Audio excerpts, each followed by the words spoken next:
Friends, ഇന്ന് നമുക്ക് നല്ല പെട്ടക്കണ കറണ്ട് അഫയേഴ്സ് നോക്കാം കേട്ടോ. നെൽസൺ മണ്ടേല ഇൻ്റർനാഷണൽ ഡേ ആയിട്ട് ആചരിക്കുന്ന ദിവസമാണ് July 18. Nelson Mandela international day ആയിട്ട് ആചരിക്കുന്ന ദിവസമാണ് ജൂലൈ 18. ഇന്ത്യയിലെ ഏത് എയർപോർട്ടാണ് കസ്റ്റമർ സാറ്റിസ്ഫാക്ഷൻ ഇൻഡെക്സിൽ ഒന്നാമത് എത്തിയിരിക്കുന്നത്? സ്വാമി വിവേകാനന്ദ എയർപോർട്ടാണ്. സ്വാമി വിവേകാനന്ദ എയർപോർട്ട് ഛത്തീസ്ഗഡിലാണ്, റായ്പൂരിലാണ്. അപ്പോൾ നെൽസൺ മണ്ടേല ഇൻ്റർനാഷണൽ ഡേ ആയിട്ട് ആചരിക്കുന്നത് ജൂലൈ 18. ഇനി world youth skill day July 15 ആചരിക്കുന്നത്. World youth skill day. ഏത് ഇന്ത്യൻ ലേഡി ക്രിക്കറ്ററാണ് വിമൺ ODIയിൽ 6000 റൺ സ്കോർ ചെയ്തത്? മിതാലി രാജാണ്. വനിതാ ക്രിക്കറ്റിൽ ഏറ്റവും കൂടുതൽ റൺസ് നേടുന്ന താരമായിട്ട് ഇന്ത്യൻ നായിക മിതാലി രാജ്. 182 മത്സരങ്ങളിൽ നിന്ന് 6028 റൺസ് നേടി 6000 റൺസ് പിന്നിടുന്ന ആദ്യ ക്രിക്കറ്റർ എന്ന ഖ്യാതിയും നേടി. ഓക്കെ, 2018 നടക്കുന്ന ഇൻ്റർനാഷണൽ തിയേറ്റർ ഒളിമ്പിക്സിന് വേദിയാകുന്ന രാജ്യമാണ് ഇന്ത്യ. 2018 നടക്കുന്ന ഇൻ്റർനാഷണൽ തിയേറ്റർ ഒളിമ്പിക്സിന് വേദിയാകുന്ന രാജ്യമാണ് ഇന്ത്യ. ഇന്ത്യയിലെ ഏത് വാഹന നിർമ്മാതാക്കളാണ് ആദ്യ ബയോമീഥെയ്ൻ ബസ് പുറത്തിറക്കിയത്? ടാറ്റ മോട്ടോഴ്സാണ് ഇന്ത്യയിലെ ആദ്യത്തെ ബയോമീഥെയ്ൻ ബസ് പുറത്തിറക്കിയത്. ഇന്ത്യയിലെ ഏത് സംസ്ഥാനമാണ് സ്വന്തമായൊരു പതാക ഉണ്ടായിരിക്കേണ്ടതിൻ്റെ ആവശ്യകതയുമായി panel രൂപീകരിച്ചിരിക്കുന്നത്? കർണാടകയാണ്.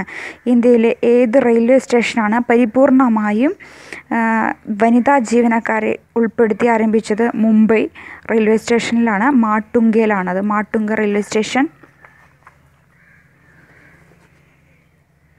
2017 women's singles Wimbledon tennis championship നേടിയത് ആര്? Garbine Muguruza, സ്പെയിൻകാരിയാണ്.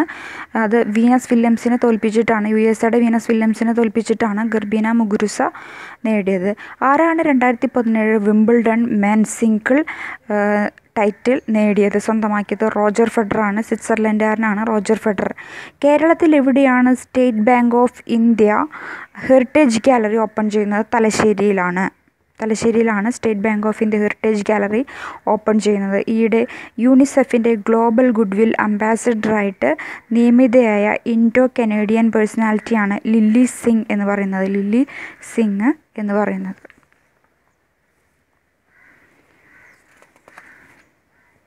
ഓക്കെ, ഇനി അടുത്തിടെ ചൈന ഭരണകൂടം തടവിലാക്കിയ നൊബേൽ സമ്മാന ജേതാവും മാനുഷിക സംഘടനാ പ്രവർത്തകനുമായ വ്യക്തി അന്തരിച്ചു. ആരാണ് അദ്ദേഹം? ലിയു സിയാബോ എന്ന് പറയുന്ന ആളാണ്. അദ്ദേഹം മരിച്ച അദ്ദേഹത്തിൻ്റെ വീട്ടുകാർക്ക് പോലും അദ്ദേഹത്തിൻ്റെ ചാരം കിട്ടാതിരിക്കാനായിട്ട് ചൈന കത്തിച്ചിട്ട് കടലിൽ ഒഴുക്കി കളഞ്ഞു ചാരം. അപ്പോൾ ലിയു സിയാബോ ക്യാൻസർ ബാധിതനായിരുന്നു, ചികിത്സ നിഷേധിക്കുകയും ചെയ്തു. ഗണിതശാസ്ത്രത്തിലെ നൊബേൽ എന്നറിയപ്പെടുന്ന ഫീൽഡ്സ് മെഡൽ നേടിയ ആദ്യ വനിത ഈയിടെ അന്തരിച്ചു. ആരാണ് അവർ എന്നാണ് ചോദ്യം. മറിയം മിർസാഖാനി, ഇറാൻകാരിയാണ്. ഇനി അത്ലറ്റിക് ഡി കൊൽക്കട്ടയുടെ പുതിയ പേര് എന്താണ്? അമർ തോമർ കൽക്കട്ട, ATK എന്നാണ് പേര്. നാഗാലാൻഡിൻ്റെ പുതിയ ചീഫ് മിനിസ്റ്റർ, മുഖ്യമന്ത്രിയായിട്ട് തിരഞ്ഞെടുത്തത് ആരെയാണ്? TR സെലിയാങ്ങിനെയാണ് തിരഞ്ഞെടുത്തത്. ആരാണ് 2017 ICC വിമൺ വേൾഡ് കപ്പ് ജേതാക്കൾ? ഇംഗ്ലണ്ടാണ് ICC വിമൺ വേൾഡ് കപ്പ് ജേതാക്കൾ. എവിടെയാണ് 2017 വേൾഡ് പാരാ അത്ലറ്റിക് ചാമ്പ്യൻഷിപ്പിന് വേദിയായത്? ലണ്ടനിലാണ്. അടുത്ത ചോദ്യം, ഇന്ത്യയുടെ പുതിയ പ്രസിഡന്റ് രാംനാഥ് കോവിന്ദ് ഏത് സംസ്ഥാനത്ത് നിന്നുള്ള വ്യക്തിയാണ്? ഉത്തർപ്രദേശിൽ നിന്നുള്ള വ്യക്തിയാണ്. യൂട്യൂബിൽ ഏറ്റവും കൂടുതൽ പേർ കണ്ട വീഡിയോ ആണ് See You Again എന്ന് പറയുന്ന വീഡിയോ. ഇന്ത്യയിലെ ഏത് ഹൈക്കോടതിയാണ് വന്ദേ മാതരം എല്ലാ സ്കൂളുകളിലും കോളേജുകളിലും നിർബന്ധമായും ആലപിക്കണമെന്ന് ഉത്തരവിട്ടത്? മദ്രാസ് ഹൈക്കോർട്ടാണ്.